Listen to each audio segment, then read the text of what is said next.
नमस्कार, वेद न्यूजच्या विशेष प्रसारणात आपलं स्वागत। आज आपल्यासोबत एक अशी व्यक्ती आहे जिने गोव्यात झालेल्या कॉम्पिटिशनमध्ये सेकंड रनर अप म्हणून विजेती ठरली आहे। अशा अर्चना दीक्षित आपल्यासोबत आहेत। आज आपण त्यांच्याशी बातचीत करणार आहोत आणि त्यांच्याकडून जाणून घेणार आहोत की त्यांनी ह्या कॉम्पिटिशनसाठी कशा प्रकारे तयारी केली होती। नमस्कार मॅडम। नमस्कार। आपण जे सेकंड रनर अप म्हणून जी विजेता झाल्यात, ज्या कॉम्पिटिशनमध्ये विजेता झाल्यात, त्या कॉम्पिटिशनबद्दल आपण काय सांगाल? त्या कॉम्पिटिशनबद्दल नक्कीच मला सांगायला आवडेल। एक अवयुक्ता मीडिया म्हणून पुण्या बेस्ड एक कंपनी आहे ज्यांनी ही स्पर्धा आयोजित केली आहे। या स्पर्धेचं नाव ला Femme worldwide international beauty pageant असं पूर्ण त्याचं नाव आहे आणि ही स्पर्धा गोव्यात कंडक्ट करण्यात आली आहे। तर ही साधारण 7 दिवस आम्ही तिथे होतो या स्पर्धेसाठी आणि मी या स्पर्धेसाठी सिलेक्ट झाले। हा अवयुक्त मीडिया जसं मी म्हटलं, हा पुण्याची बेस्ड एक मीडिया कंपनी आहे आणि याचे डायरेक्टर आहेत प्रशांत सोलापूरकर आणि राधिका वाघ। या खूप मोठ्या गायनेकोलॉजिस्ट आहेत आणि प्रशांत सोलापूरकर हे खूप मोठे प्रोड्युसर आहेत। तर या दोघांनी मिळून हे आपण म्हणू की पहिलं पाऊल उचललं आहे आणि त्यांनी हे La Femme worldwide international beauty pageant ही खूप मोठी जी कॉम्पिटिशन आहे ही त्यांनी गोव्याला घेतली होती आणि त्यांची असिस्टंट स्नेहल सुपेकर हिने देखील मला पदोपदी नक्कीच मदत केली असं मला सांगायला आवडेल। तुम्ही या स्पर्धेसाठी सिलेक्ट झालात, पण त्याच्यासाठी तुम्ही कशा प्रकारे तयारी केली होती? मग ते मला नक्कीच सांगायला आवडेल, कारण खरं तर मी अगदीच म्हणजे म्हणायला हरकत नाही की साधी होते।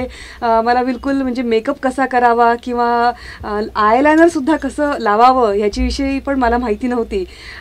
तर या स्पर्धेमुळे मी तेही शिकले की मेकअप कसा करायचा, म्हणजे मेकअपच्या बेसिक ह्याच्यापासून कुठले कुठले साधनं वापरली जातात मेकअप करण्यासाठी ते देखील मी शिकले या स्पर्धेमुळे। या स्पर्धेच्या आधी साधारण मी तुम्हाला सांगते महिनाभर आधी आमचा एक वर्कशॉप घेण्यात आला होता, तो पुण्यालाच होता आणि त्या वर्कशॉपमध्ये आम्हाला वेगवेगळ्या गोष्टी म्हणजे कम्युनिकेशन स्किल, मेकअप, तुमचा ड्रेसिंग सेन्स या सगळ्याविषयी, इवन तुम्ही बोलावं कसं इंग्लिशमध्ये, या सगळ्याविषयी आम्हाला नीट ट्रेनिंग दिलं गेलं होतं। आणि या ट्रेनिंगमध्येच एक ट्रेनिंगचा भाग होता की तुमचा मेकअप तुम्ही कसा करावा याविषयी आम्हाला शिकवलं गेलं होतं।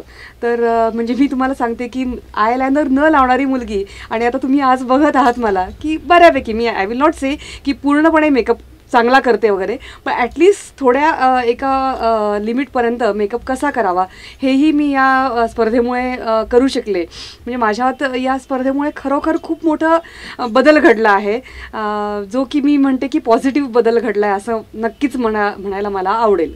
आपण नाशिकमध्ये असताना म्हणजे लहानाच्या मोठ्या नाशिकमध्येच झालात। हो। तुमचं माहेर जे आहे ते गोटखिंडीकरांचं आहे, जे गणित तज्ञ आहेत त्यांचं ते माहेर आहे। बरोबर। तर माहेरमधून आणि सासरकडून काय तुम्हाला सपोर्ट मिळाला?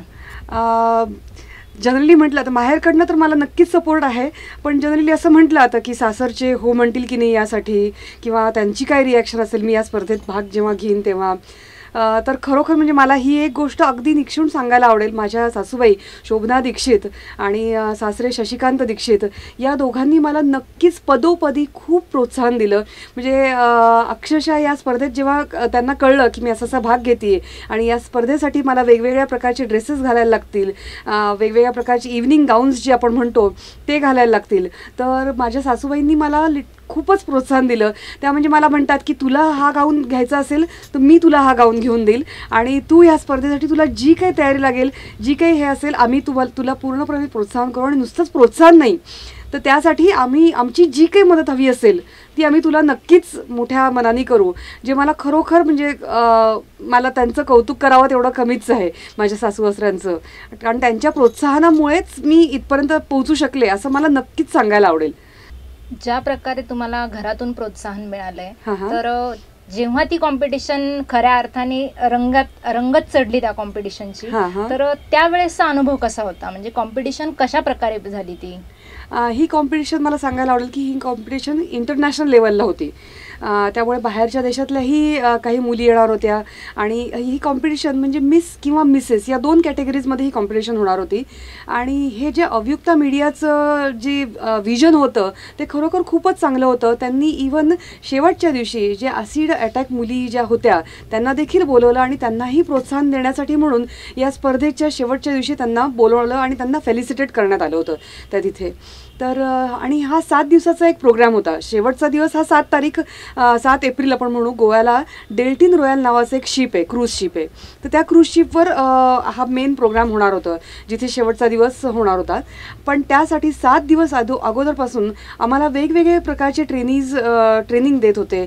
म्हणजे सेम मी तुम्हाला म्हटलं तसं जसं वर्कशॉपमध्ये झालं, तर त्याचं अजून ब्रीफमध्ये त्यांनी शिकवलं आम्हाला की तुम्ही बोललं कसं पाहिजे, तुम्ही चाललं कसं पाहिजे. कारण चाल ही फॅशन शोची जी चाल असते ही वेगळ्या प्रकारची असते आणि इंटरनॅशनल लेवलची जी चाल असते हे सगळंच थोडं वेगळ्या प्रकारचं ही कॉम्पिटिशन आहे, ज्याचं मूळ स्वरूप मी तर म्हणेन कदाचित मलाही एवढं त्याचं डीपमध्ये हे नव्हतं. पण जसं मी या स्पर्धेत भाग घेतला त्या हळूहळू मलाही कळत गेलं की ही किती डीपमध्ये स्पर्धा आहे आणि किती मोठ्या मोठ्या लेवलचे लोक या स्पर्धेसाठी आले आहेत. आणि मला कुठेतरी आपण मागे तो पडत नाही आहेत ना, तर त्याप्रमाणे आपण अजून कशी तयारी केली गेली पाहिजे ही ह्या 7 दिवसात तर मी खरोखर खूप शिकले. 7 दिवसाच्या आधी मी तुम्हाला नक्कीच सांगायला आवडेल की 2 महिन्यापासून साधारण मी या स्पर्धेची तयारी करत आहे.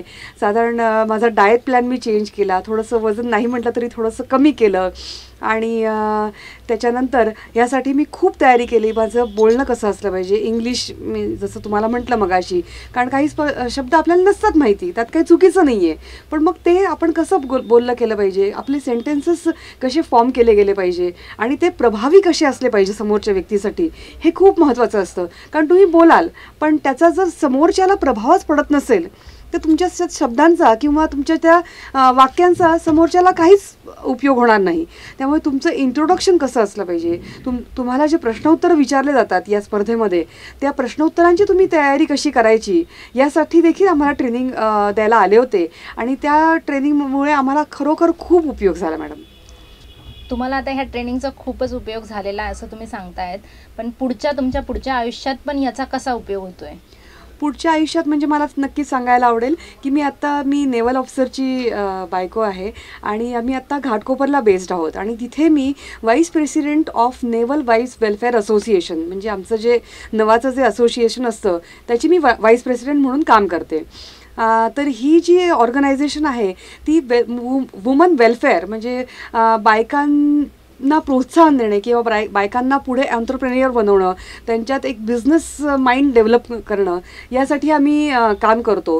तर आमच्या ज्या कमिटीमधल्या ज्या बायका आहेत किंवा आमच्या कमिटीमधल्या लेडीज ज्या आहेत त्यांना अजून प्रोत्साहन देणं आणि अजूनही त्या पुढे जाऊ शकतात यासाठी त्यांना प्रोत्साहित करणं हे. आणि मी जे जिंकले याच्यामुळे मला नक्कीच वाटतं की याच्यामुळे माझा स्वतःचा कॉन्फिडन्स बूस्ट झाला आणि मला हा कॉन्फिडन्स माझ्या बायकांपुढे घेऊन जायला आवडेल आणि त्यांना हे सांगायला आवडेल की हे पहा, तुम्ही देखील असं पुढे काहीतरी नक्कीच चांगलं करू शकाल जेणेकरून तुम्ही एक इंटरनॅशनल प्लॅटफॉर्मवर येऊ शकता. त्यामुळे माझ्यामुळे मी हे एक उदाहरण बनले असं मलाच नक्कीच सांगायला आवडेल. ही जी कॉम्पिटिशन झाली ही इंटरनॅशनल लेवलची झाली आहे. हो. तर यातल्या तुम्ही सेकंड रनरअप आहात, पण पहिले ज्या 2 विजेत्या आहेत त्या विजेत्या कुठल्या आहेत? मग त्यांच्याविषयी नक्कीच सांगायला आवडेल. पहिल्या ज्या आहेत, जी पहिली विनर आहे त्या आहेत पिया म्हणून, तर त्या मस्कटच्या आहेत. त्या तिकडनं इंडिया बेस असल्या तरी अनेक पिढ्या तिथे सेटल झालेल्या आहेत आणि त्या या कॉम्पिटिशनच्या पहिल्या विनर होत्या. दुसऱ्या ज्या आहेत जेराल्डिन म्हणून, ज्या फर्स्ट रनरअप आपण त्यांना म्हणूयात, त्या साऊथ आफ्रिकेच्या बेस्ड आहेत. तर त्या तिकडनं इकडे कॉम्पिटिशनसाठी आल्या होत्या आणि त्याच्यानंतर तिसरी म्हणजे मी ही सेकंड रनरअप इंडियाची. तर हा माझ्यासाठी नक्कीच खूप गर्वाचा किंवा अभिमानाचा विषय असेल की भारतातनं केवळ मी निवडले जाणं हा खरोखर खूप चांगला अनुभव होता माझ्यासाठी. एक नाशिकची मुलगी जिने संपूर्ण गोव्यात झालेल्या कॉम्पिटिशनमध्ये संपूर्ण नाशिकचं नाव उज्ज्वल केलेलं आहे अशी ही मुलगी आज आपल्यासोबत होती. आज तिने आपल्याशी गप्पा मारल्यात आणि त्यांनी त्यांच्या ज्या अनुभव आहेत, त्यांना जे चांगलं प्रशिक्षण जे मिळालं आहे, त्यांचा जो कॉन्फिडन्स लेवल जो वाढवला आहे त्याबद्दल त्यांनी आपल्याला माहिती दिली आहे. अशाच काहीशा व्यक्तिमत्वाशी आपण पुढच्या भागात भेटणार आहोत. तोपर्यंत मी स्नेहल धात्रक आपली रजा घेते. नमस्कार.